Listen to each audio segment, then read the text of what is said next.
Welcome back to a new edition of 3 Up, 3 Down podcast. I'm your host, Brian Hunter, and I am gladly joined by my co-host, Mr. Yay. Meyer. I made it. I made You it made it. back. You made it back. You're I real. did. You're alive. I am alive. Don't But worry, I'm here. how you been, man?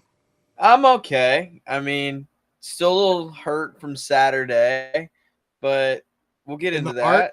Hurt in the Yeah, heart yeah, yeah, or yeah, yeah, yeah, physically? yeah. All right. Yeah. My feet were actually sore after Saturday. Me and Brody were talking about it, and he's like, God, my feet hurt so bad. I'm like, dude, these shoes after 13 hours kick your butt. Oh, man. Yep. So we're going to start this podcast off. We're going to go over, briefly going to go over the MOWIFF Classic, a little bit here. Then we're going to dig into our playoffs because Let's go. that is going to be, what's on everybody's mind. Tonight when this episode airs, that's when the playoffs, the lights get bright. Q, lucky enough for you, you got the night off. You don't I even do. play. You guys locked up the division, got that 2 seed. Yeah, So you guys that's got to good. play this week. Yeah, I'm happy about that. I get to kind of lick my wounds at home. Still hurt from Saturday, like I said, but no, yeah, it's fine.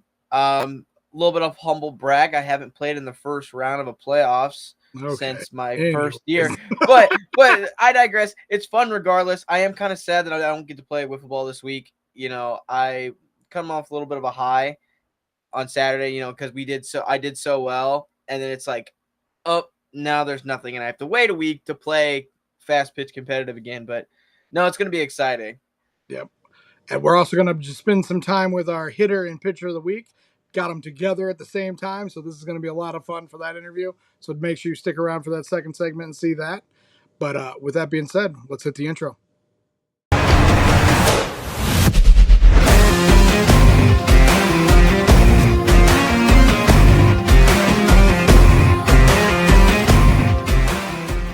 As we stated earlier, we had our 4th annual MOWIFF Classic over the weekend, and a lot of fun. I mean, I didn't play. I kind of got to watch from a distance as I was running around and getting all the score. Well, Colby was running around getting all the score sheets. My little junior helper. For those who don't know, Colby's my 15-year-old son. He came out and helped me out, and I had Ken Bone as well helping me, and then obviously, we had a high ranking, or not high ranking like the mafia, but we had somebody that really knew what was going on in at least each pool at each field, so everything was able to. I felt extremely smoothly, and if there was anything that happened that I wasn't aware of, cool, it didn't get up to me or to Cam, except for one situation, but it was just a clarification. It was real quick, 30 seconds, and we got back to it. But Q, how do you feel like the tournament overall ran? Yeah, as a player, for those that didn't know, I played for Lit City. I had a good time. I think it went smoothly. There were some people confused on the rules, but mostly it was the guys that weren't used to our league and how it works. But other than that, in terms of the field of play, I felt like every team was kind of even. Like, even in some of the games we played, some of the score sheet would say, "Oh, we won 8-3," but there were moments in the time where it was 2-1. You're like, "How is this even possible?" I think it ran smoothly. It was good turnout. Shout out to the Cajuns, Unusual Punishment.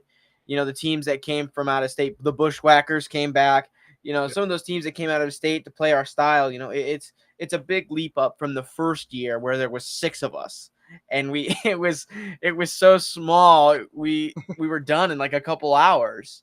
So, obviously, my team will probably get to it. We finished second, lost in the championship. It was a good experience to play a team like the Cajuns. Congratulations to them. They were our winners. If you didn't see on Instagram or on social media, it was a good experience to play against them. But God, playing till 10 o'clock at night, being there for over 13 hours, it was kind of cool.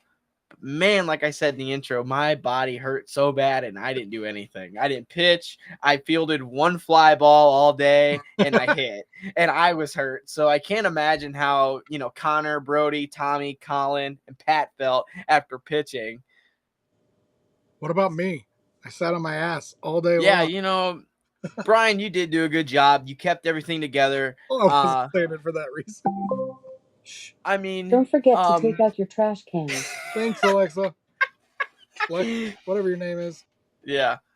I mean, you did do a good job. The bracket came out fairly fast. I want to say last year and the year prior, it took like 30 to 45 minutes to get the bracket out. I think you, Cam, and Cole knocked it out so fast. I felt like we played against the Cajuns at 2, and it was bam, instantaneously. I didn't even get to talk to my family or the people around me, and we were already into the first round. And I did like that. Yeah, I tried. I wanted everything ready. I mean, a lot of prep work went in to try and keep it as ready as we possibly could be. So we still could have a little bit of a downtime, but at the same time, we weren't wasting time. Yeah. That was one thing, we definitely wanted to hit. And I think with me, Cole, and Cam, they read it off. I wrote it down. That was the best way to do it. Little assembly line, but it was good. But no, like Hugh said, we had 16 teams. Pretty much we had what 6 from out of state. I think so. There was Cajuns, punishment. CI is technically Bushwhackers, and OTR, so 6. And then OTR, yeah. Yeah. So I mean, it was kind of funny. I joke when the brackets got drawn and me and Cam were sitting here with the wheel and we started seeing how the brackets fell, and that pool B with the Bushwhackers, Excel, CI Prospects, and Punishment. I started laughing because I was like, man, these guys all live except minus Punishment, but these 3 teams and Bushwhackers, Excel, and CI Prospects, they're all 45 minutes, not even an hour. So it's the old adage of travel ball, right? Where travel baseball, it's like we drove 3 hours just to play a team 15 minutes down the road. Right. I had a lot of fun with that. That was mildly entertaining for me. But no, man, like you said, the pools they figured out to be pretty even. We had a couple teams that went 0-3. That you maybe were a little surprising in the pool play, but it just speaks the volumes to the level of competition that we had. Yeah. Right? So it was, the run differentials ranged anywhere, because that's just kind of fair. I mean, End Cancer, had a 29. I'll stick with the broadcast. What they were saying, End Cancer. Cancer. That's what there the you broadcast. Go. That's a good one. That's a good one. If you go back and watch the live stream, either through their social media or their website, we're gonna have them all up on our website as well soon. But I mean, you range anywhere from plus 29 to minus 23. Yeah, I mean that's pretty fair in tournament play. You have your teams that score a lot of runs, and you have your teams that give up a lot of runs. Right, and I mean that's just going to happen. We got teams that people just came out and had a good time and ran into a buzzsaw of a lineup. But then again, we also had some games that got real.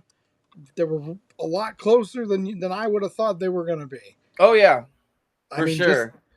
Just like using Cajuns, Lit City. I mean, both teams that ended up being in the finals came out of the same pool. Lit City. You guys won that first time 5-2. That was a good Colin Wilkerson, man. Shout out Colin Wilkerson to that game. Holy crap, he absolutely shoved. I mean, I think at a certain point, we were up either 2-1 or it was 1-1, and he trotted right out there in his second game, and he was not scared. He went right out there, and he just shoved. That's what's up. I do want to add another shout-out before we kind of move on. Shout out to Michael Dobb and Bryson Livingston and their team. I mean, team pulled out last minute. I mean, typical. Second year in a row that this has happened. Not the same team, but in this tournament. Shout out to them for throwing together an impromptu team on the fly. I mean, they made a run. They lost off a walk-off from James Klein on Screw Cancer. So shout out to them for making a team and getting it together. It was super cool. They were in our pool, so we hung out with those guys pretty much all day. But yeah, shout out to them. It was kind of neat to see all 3 Livingston brothers play in the tournament. Bryson, Brody, and then the little brother. That was kind of neat to see. Why is this Barrett? His name. But it was kind of cool to see all 3 brothers, out there. When we've got the Gus and Sam Skibbies. We got Hams and Coles, but that was neat. That was neat to see for me. Yeah. But Dude, the team that I really didn't know much about, and I mean, as much as I've done this and I've been playing competitive wiffle ball, I've when the national scene, it's not my forte. I will say that from the beginning. I've said it to you whenever you start talking to me about things. I'm like, bro, you I think don't know these I people. I don't know these people, but OTR coming in, Yeah. with Ethan Weiner, bringing OTR in. I tell you what, I'll take away the fact that the wind was blowing in and they were playing on field one, which was, the home plate. So, they're hitting with the wind. But golly, them boys could hit. Oh, yeah. It, If you for some of you casual viewers, that don't know the national scene like Brian, OTR are on the rise. They're a bunch of kids that go to the MLW tournaments. They're in the MLW circuit. And shout out to them for coming out here. I think Jake Sullivan got on a plane, played, and then in the morning had to fly to Detroit to, I think, shoot an MLW video or something. He went back to Detroit. I don't know if he lives there or something, but I mean, shout out to those guys. I wanted to play them, me and Connor. So Connor Jason was on my team, and he stayed with me, and we were literally watching their Wiffle in the Mitten that they posted a couple weeks back. And then you go and see these guys in person, and you kind of get starstruck a little bit. They're kids younger than me. I'm only 19. These kids are like 18 years old, and they're all over YouTube, and they get thousands of views because they make these vlogs. I'm hoping they recorded our tournament. Obviously it didn't go the way they wanted. They lost in the second round of the Wild, but I'm hoping they do because that is huge publicity for this tournament. that I know that they were recording. That's good. I mean, they're recording games. Yeah. Okay, that's good. That's a good sign. They were recording games, so I'm looking forward to kind of seeing the content. Yes. Once we get all of our content put together, Alex did an excellent job, with the photography. I want to see what Cam's got on the camera. Yeah. I couldn't help but notice that. I want to see what he's got, as well. But it's going to be a lot of fun seeing the different levels of content. Like I already saw the CI prospect stuff came out, and that stuff, and that was neat to see. So I'm really looking forward to, and just when everything settles this weekend, and I can sit back and relax. Finally, or Friday, I guess Friday night I'll be able to, just kind of go back and relish in it because, as you get older, there's not many things you look forward to anymore, but it's all about remembering the small things and like that experience of this tournament for me, just kind of going and being part of it. And now, now I'm really looking forward to UWIFs going and watching how, everything runs up there, just so, for the future thing, because I know my career is going to end, be in that situation. It's not going to be a player, but, that's for a better time. But I did find that fire still burns bright because I was itching to the bit and had FOMO like no other, watching y'all out there having a good time. It did feel like a mini UWIFs. The level of competition, especially in the bracket play. I mean, I'll give an example for my team, the Miracle. Brody. Sorry, excuse me. He was pitching and he got into a little bit of a trouble, and he got out of it, and we got so hyped. I mean, I lost my voice. The semis in the second round, I lost my voice. So I didn't have a voice going into the championship. We were so hyped up. I mean, gosh. And one more shout out for my teammate.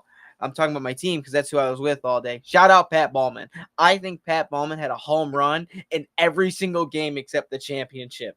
Dude is a hitting machine, and he's working on one good leg right now. I didn't get to see much of your guys' play, but it seemed like every time I looked up because you guys were cheering, looking that way in the field, it was, Pat walking off and walking away from the plate, and everybody high-fiving and hooping and hollering and stuff. Had the big home run against the Miracle to put us up 1-0, and then had the home run off of Gus against the Wild in the semis to put us up 1-0, and then came in and shut the door to send us to the championship. So shout out Pat Ballman, man. An absolute machine on Saturday. Dude, I'm looking like over the results and everything. We're talking about, teams like the Big Clints. That was the team that got put together because somebody's name was Clint. Oh, yeah. It was just, I forgot the story completely around it, but I think stepping in. one of their players who isn't really a wiffle ball player. Hello, camera. His name is Clint or Clinton, and so his name is the Big Clint, and that was their name. Dude, they were hitting. Bryson Livingston was a man on a mission. He was hitting the crap out of the ball. Dude, Bryson's looked real good the last couple of weeks, period. Oh, I mean, I think he's finding his stride. It's got something to do with this tournament. I mean, I hit really well. James was hitting well. Bryson Livingston was hitting well. Some of the guys that I was around this past Saturday were hitting really well. I mean, it felt like a mini UFs. Yeah, that's what we aim for, right? Bill, that's what the tournament's for. Mm-hmm. Get ready for UWIFs. Yeah. It's the best way to put it.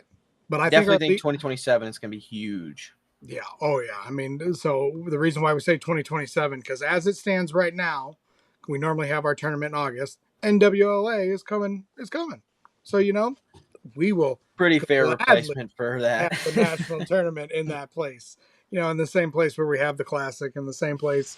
It's going to be awesome to see what, Skibby and his committee, what they come up with there. The Skibby committee. The Skibby committee. Oh, I like it. Let's go. No, what I was getting at a little bit ago, Pool D, all right? Gooners, no cap, down with the Mooses, and Cancer. Obviously, James Klein is one of the biggest players that stands out there, right? But some of these scores, 14-13, 10-17, 14-10, then there's some blowouts there, 16-5, 14-3, 10-4, good buddy, and everything there. Mm-hmm. But I mean, it's just, we talk about the level of the competitiveness all the way around. There's not just one, I think, at least I was aware of only one run rule game. Yeah. And they still continue to play. Yeah, they just kept going. They ended up with like 21 runs. Yeah. Like, no, you can't do that. We got it all taken care of. But I mean, it only would have made N Cancer's differential higher. Yeah. But it is what it is. I like the way, because we were the 2 seed, I like the way how our bracket ended out, so I was okay with it. Yep, you guys finished 3-0 with a 14-run differential. Not bad.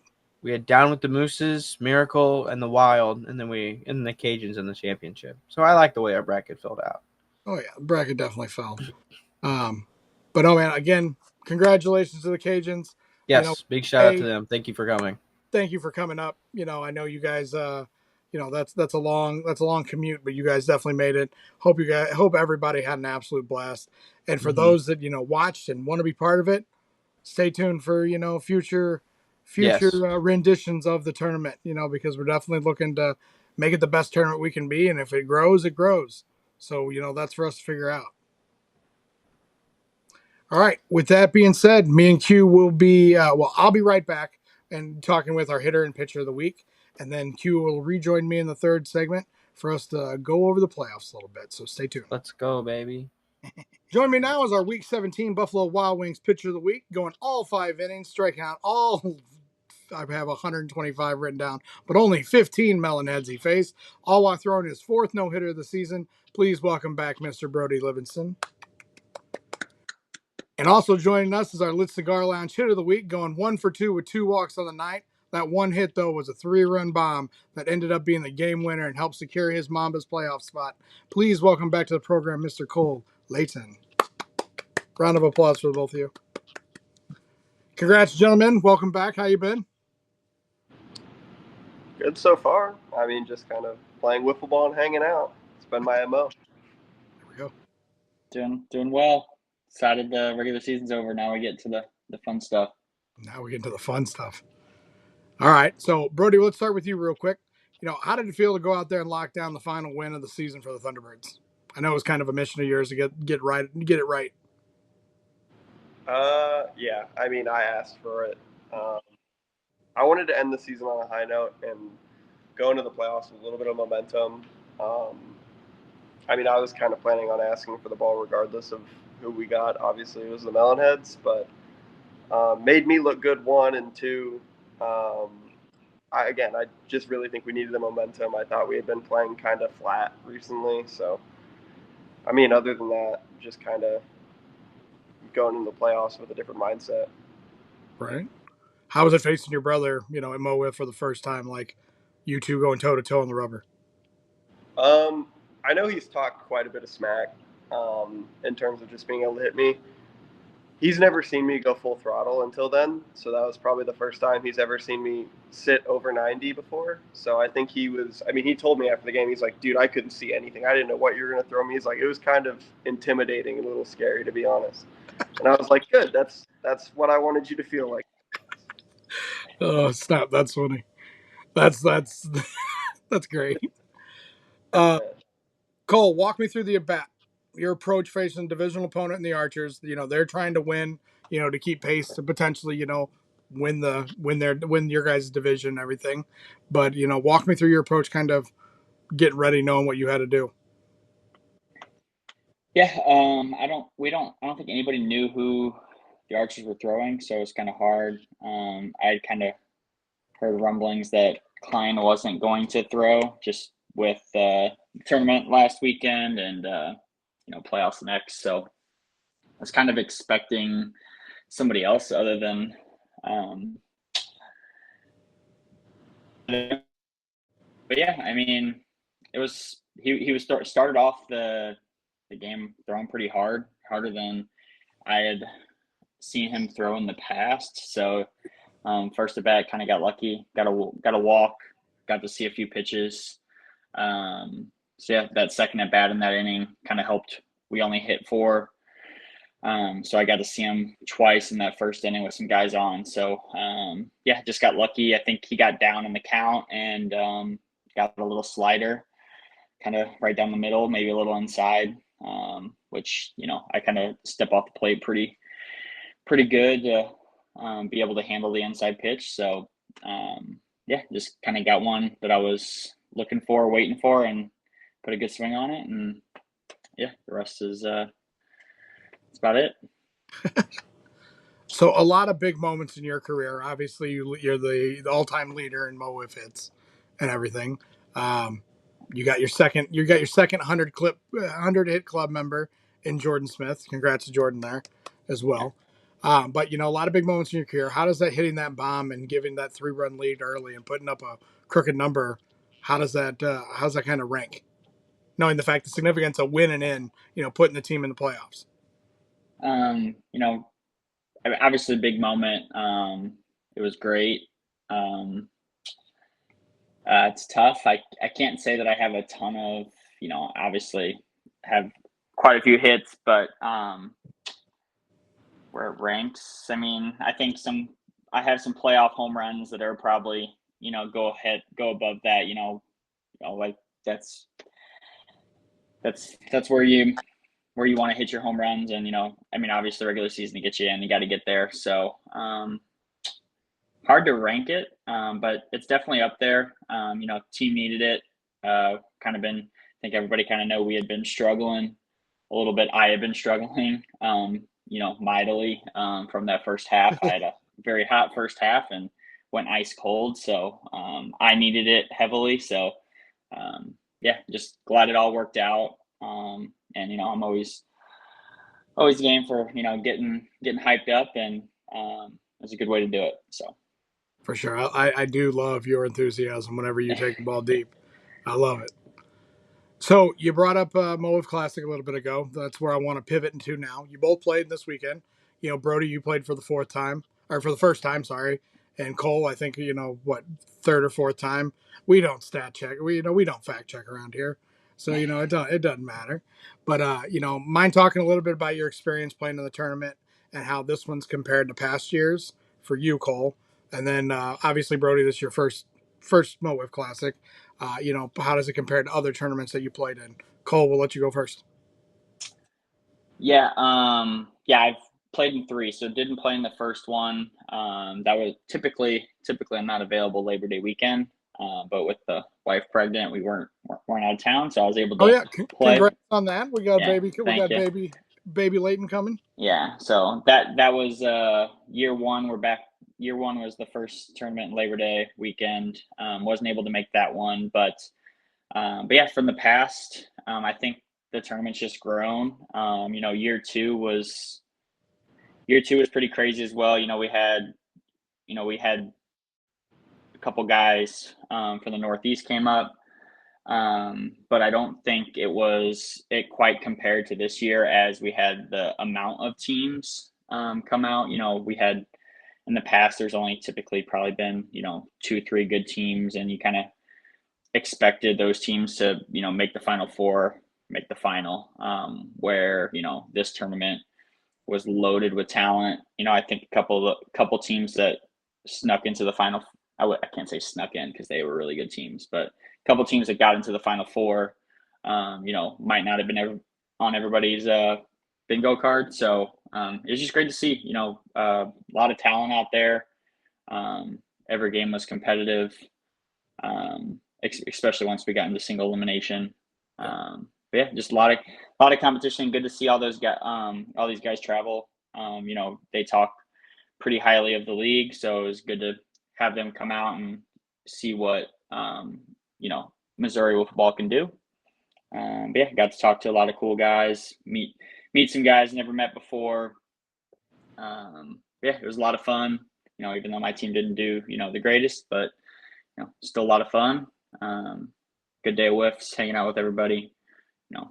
Can't complain. There we go. Brody, what about you? For my first time ever doing it, me personally, I didn't feel like I played great. Honestly, I said it, I think once at the tournament, I felt like the guy who did nothing on the group project but still got the A. But as a team, I love that team. That was super fun. And to get to go up against, I've known a lot of the guys in the Cajuns for a while now, so getting to play against them again was super cool. And the final was super intense. The single elimination games were insane.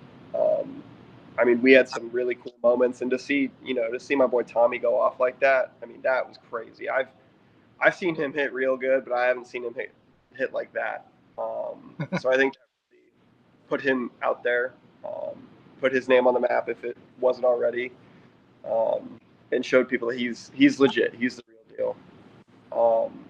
In terms of like where it ranks compared to other tournaments I've played, it's easily one of the most competitive. Like Cole said, there was at least a team that I can think of that people probably didn't think we were going to make it to the Final Four. Obviously being the CI prospects, but they showed that they could hang. They only lost by 1 to the Cajuns, and they played really, really well. I thought they represented MOWIFF extremely well. I thought everybody did who played, at least who's from Missouri. But yeah, in terms of where it ranks, probably top 2, top 3 tournament I've played in. Nice. It was super fun. Super, super fun. Good deal. Well, I appreciate that, boys. Makes me feel good. Makes me feel good hearing that stuff. I always like hearing the flowers, but we're thinking about sending out I'm thinking about sending out a survey, kind of because I want to know what we can do better, right? We want to make the tournament be the best we can possibly make it. So that may be coming. So for all you guys watching, potentially be on the lookout this weekend, potential for something to be coming through. All right, so back to MOWIFF. The season's come to an end. Both of you ranked in the top echelon of the hitters. Obviously, when it comes to average and stuff, you guys both finished in the top 3. Just kind of walk me through, recap the season for you guys at the plate. Brody, you had 333. You slugged 1250 with 7 bombs, 11 RBI. Cole, you batted 289, slugging 711 with 5 bombs and 16 RBIs. So, kind of recap your guys' year, how you felt about it, how you felt, and where you potentially see it all kind of coming together on the bright lights when playoffs start on tomorrow. Playoffs start tonight when this airs. It starts. Yeah. I'll let you start this one, Brody. Yeah. Yeah. I was pretty thrilled with how my season went. At least for my expectations, it's expected.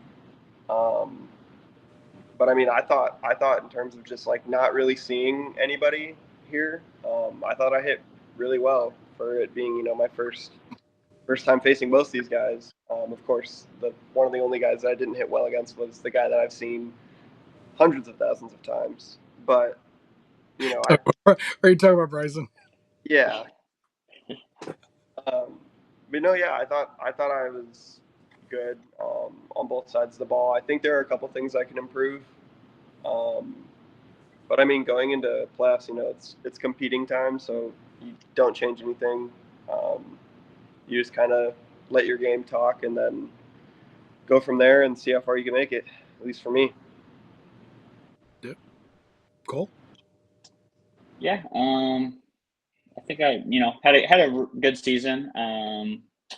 Wish I could have been more consistent. I kind of mentioned it earlier. Beginning of the year felt really hot and like I could hit anything and look like a beach ball. And then I went there for I think we took off. We had off for a month, and then the next 4 series or so might not even have got a hit. I don't know, maybe not that, but either way, didn't do very well. But yeah, I would just love to be more consistent. Help my team out. That I don't help very much on the other side of the ball. Pitching wise. So my value comes from hitting. So if I'm not hitting, I'm not giving my team much help. In those games, Brody over here pitching and barely, could win Cy Young, could win Silver Slugger, could win both. So, I only had the bat. So, good season. Got to see a lot of new pitchers. Facing Brody for the first time. Trying to think of who else. Mauer. Trying to think of Wheeler. He's been all 3 of those guys. Could easily be in the voting for Cy Wiffle. I didn't get to face Klein. I've seen Cameron 100 times. He's easy to hit. So, but it's great. Great to see the talent. Hitting, even seeing the hitting.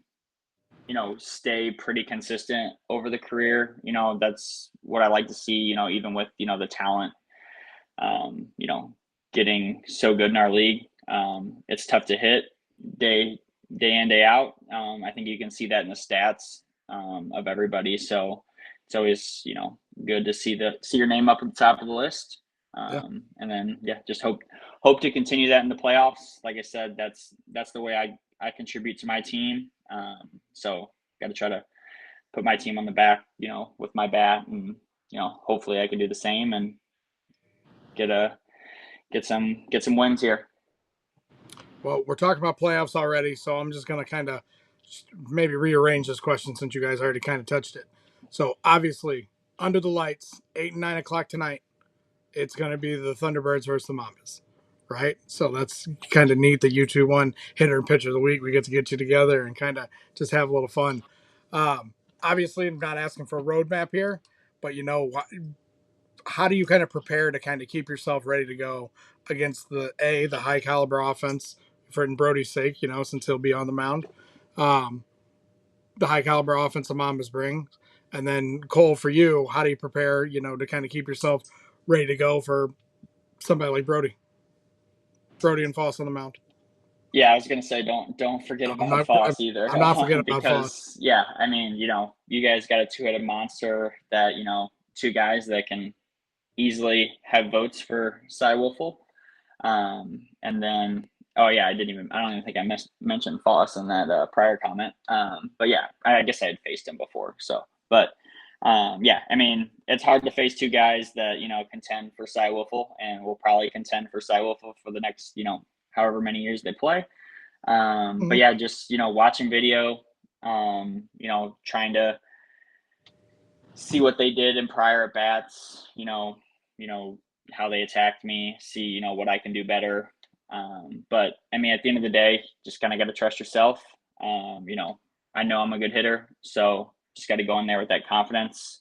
And just be ready to hit. And it's hard enough to hit in wiffle ball. So, got to get one.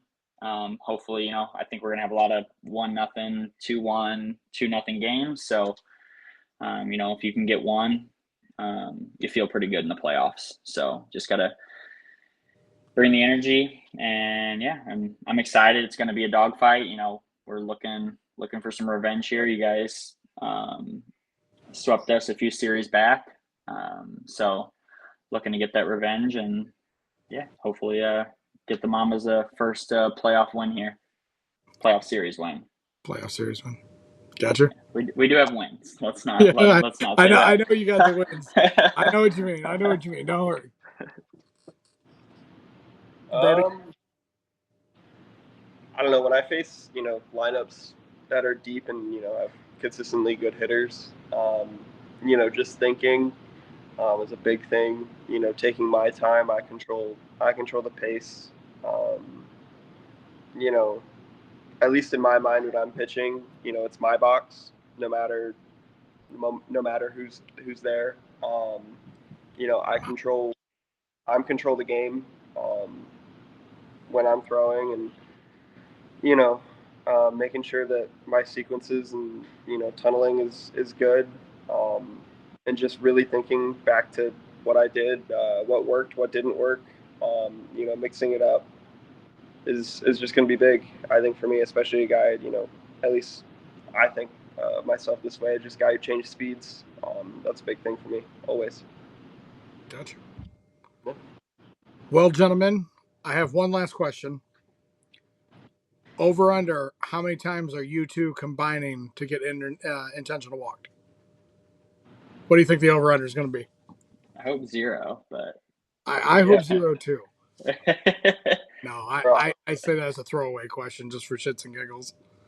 But I better say, I don't think anybody wants to see anybody, like, you know, get intentionally walked in the playoffs. Unless you have to. But golly, man. God, it's so... Like I said, I think there's going to be a lot of 1-0, 2-1, you know, 2-0 games. So it might make sense. You know, I honestly haven't really thought about it too much. You know, I don't know about intentional walks, but I can definitely see us getting pitched around a little bit. You know, more competitively faced. We'll use that instead of pitched. I like that. But yeah, I mean, maybe intentional walks. Let's say I'll go. I'll put 2.5 at the line. Oh, I'm gonna take the under. I'm gonna take the under. I'll probably take the under. Yeah, because I mean, in all reality, I don't think Brody's gonna intentionally walk you. Oh, I don't think so. I definitely don't think. But just depends on the situation, and you know, I mean, you're talking possibly 3 games, so you know, it's 1 a game. Yep. It's not that much if you think about it that way. That's where I was coming from. Gotcha. Okay. I also think from a competitive standpoint, it might be tough, especially if both teams are hitting 4. You know, I mean, if you intentionally walk one of us 2, and then you're not perfect with the other 3, then you're talking about that same person coming up with somebody in scoring position. Yep. It's tough, so you got to have a lot of trust in your arms for sure. Yeah, it would definitely situate, like, you know, 2 outs. You know, maybe you're up. Yeah. You could walk you, and then you have 3 other guys to face. Yeah. Right. So I think walks are gonna happen. I mean, you know, I think that's the yeah. I'm definitely not leading off with an intentional walk. No. Yeah. Hell no. Well, gentlemen, I appreciate your time here tonight. I know it's kind of late and everything, kind of short notice, but you know, as always, I appreciate everybody that gets to come on and have a little time, have a little fun with me. But with that being said, me and Q will be returning back with me, and we're gonna go over this weekend's playoffs. So stick around. We'll be right back. Welcome back, Q. How was your time? That was my timeout. Yeah, how was your timeout? Oh, it was fantastic. I stood in the corner like a good little boy. No, I'm just kidding. It was great. It was fine. It was fantastic. All right. I know you and me kind of alluded to it a little bit ago about you get to sit at home and just watch games, you know, watch the stream that'll be on YouTube for tomorrow night. But there are 4 games that are going to be played. It's been a while since we had 4 full games in a night. Yeah, it's going to be great. I'm so excited. Playoffs is always the best time of the year for this league. Oh, You know, everyone brings it. You know, there's no holding back. There's no, I feel like it brings the best of everybody. So I'm very excited. So let's get into the 6-7 o'clock matchup. So Bombers at Archers for game 1, Archers at Bombers for game 2. So let's kind of look back and what we got here. What are we thinking? We thinking it's going to be Klein Wheeler game 1 to start the playoffs? Yes. I do think we see Klein and Wheeler. I think it's going to be an excellent matchup. I mean, you have some of the 2 best pitching staffs going head to head right now so far. I mean, Cam's coming off a big win against you guys last week. It's not last week, but 2 weeks ago. Jesus, it's already been 2 weeks. Yeah, I know. It's still on my mind. My I don't want to talk about it. I don't want to talk. You know what? That's fair. We don't have to. The Archers pitching staff has been phenomenal. I mean, James has yet to give up a run. He's looking like a side Wiffle candidate. If he's not top 3, then I don't know what. But I mean, both these teams have been hitting so far. You know, Josh Wheeler has finally grown out of that. I would say that kind of that rookie hitting slump, and he's starting to find it. He's starting to time up the pitches and see it really well. So he's not a pushover.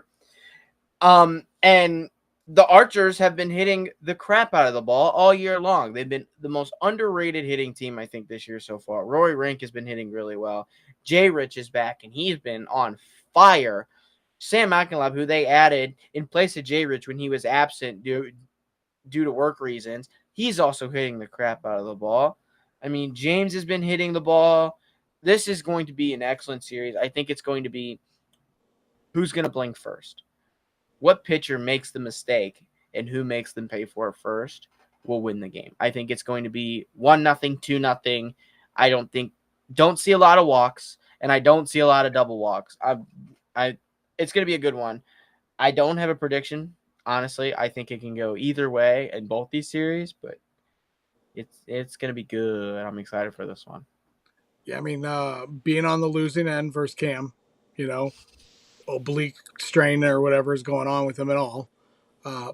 Boy pitched his ass off. And the question does that carry over into I mean, he could come out there game 1, you know, and maybe go Wheeler game 2. I honestly, I don't know, but I mean, that's saying firsthand, they stepped up and bit us in a pitching duel. One pitch, Wheeler went out there and got it, and that was all that she wrote.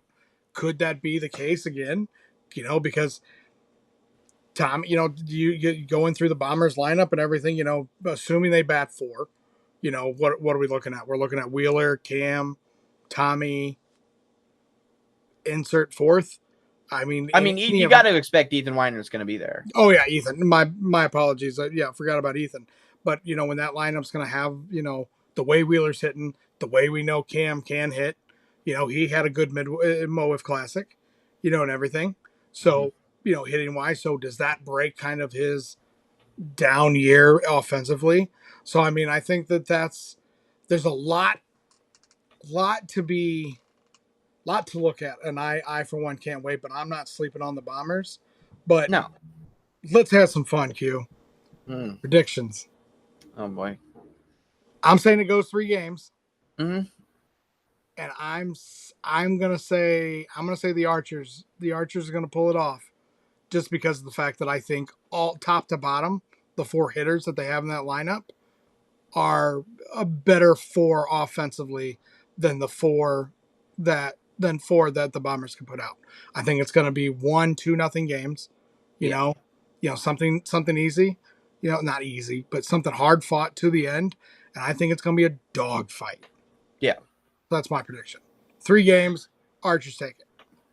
I'm also going to go with 3 games and the Archers take it. I know it's pretty bland, but I think the Bombers are always a scary team when their back is against the wall like that. I do think they take game 1. I think James is he's pitching absolutely out of his mind right now. I'm not saying he's unhittable, and I'm not saying it's impossible. Gave up his last outing. He gave up the most hits he has all season. Yeah, I'm not saying it's impossible, but I think with this lineup and obviously the defense behind them, they're really well. I think it's going to be a tough adjustment for them, but I think they get it in game 2. I think game 3 is going to be an absolute war. I give the Archers the slight edge in this series. Some of you guys are probably like, what are you talking about? The Bombers are tough. We played them last year in the semis, and I felt like at any moment they would just spark off a rally and knock us off. I think we're going to see a rejuvenated Cam, especially on the hitting side. He did hit really well. I mean, he did get a hit off Brody. Mind you, Brody was going off 0 days rest in like 80 innings. Crazy. Guy's insane. But no, it's going to be a good series. I have the Archers in 3 squeaking out a win. Got you. All right, so we move on to our second series of the night, the 8 and 9 matchup, 8-9 o'clock matchup, the 6-3 seeded matchup between the Mambas and the Thunderbirds. I'm ready for our games. Not that they haven't counted, right? Not that they haven't mattered, but we knew how the cookie could potentially crumble. You know, Brody alluded to it a little bit ago. You know, talking about ending the season on the right foot, so that way we were good to go. I'm going to let you kind of lead charge here. Obviously, my team. I don't want to ramble on about it, but I'm bottom line. I'm ready to get out and really start having some. I think, dude, this series is gonna be fun. This series, this might be more fun for me, even though it's my team and nerve wracking. But I'm so damn excited. It's gonna be hard for me to sleep tonight. This one's also going to be a really fun one. The Mambas are hungry. They're a hungry team. You know, they feel doubted. They feel kind of left out because, I mean, people are like, oh, they snuck into the playoffs, you know, not as good as they were at the beginning of the year. I think they're going to be, I think they're going to be prepared. I don't know what just happened to me there.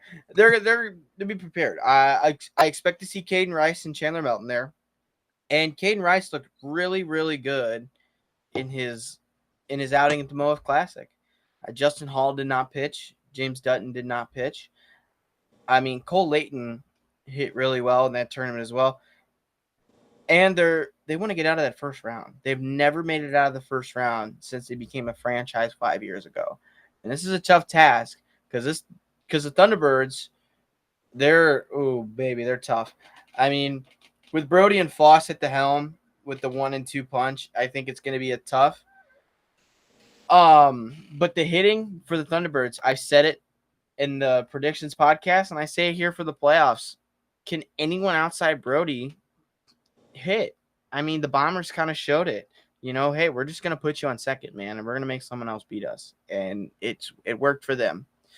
Do I expect the Mambas to do that? No, they're not going to do that, especially not in the playoffs. If they're going to want to beat you straight up.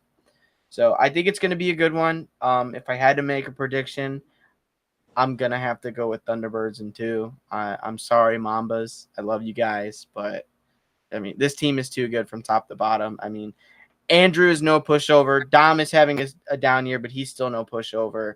Foss is seeing the ball well, and just with the pitching they have, it's so dominant. And the Mambas have been cold right now with the bats, so I'm going to have to go with the Thunderbirds in a sweep. Gotcha. Yeah, it's going to be a good series period, you know, and everything that way. Looking forward to seeing Fossey and Brody go out there. You know, it's just overall going to be great. It's just going to be fun. I'm ready to see these boys, you know, with a little bit of fire, a little bit of spit. They text me. Well, one of them texted me the other day and goes, "What are we thinking for a lineup for the playoffs?" And I told him, "We're batting 9." And it was just like, oh, well. I was like, don't worry. We're batting 9. Everyone's batting, even Colby. Yeah, Colby's leading K, off. Coach K is coming out and, you know, gonna fill a spot.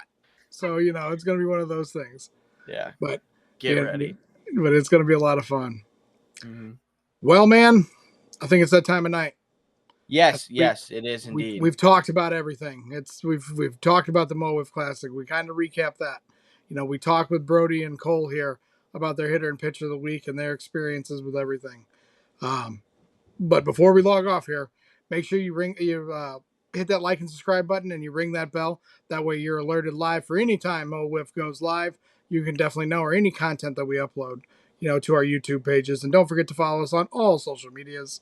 So that way you're not missing any content. But one more thing before we go. Uno mas. Shout out to everyone that showed up for MOWIFF Season 5. I can't believe we're already in the playoffs. I mean, you're talking playoffs? We are talking playoffs, baby. We're here. It's playoff time. Let's freaking go, dude. Season 5 was awesome. I enjoyed every second of the regular season. I'm so excited for the playoffs. And now I'm back. Everybody, peace out from Var O'Brien, baby. Let's freaking go. Let's go. We are so back. And with that being said, we will see you out at Miracle Field for one last time here in 2025. Let's go.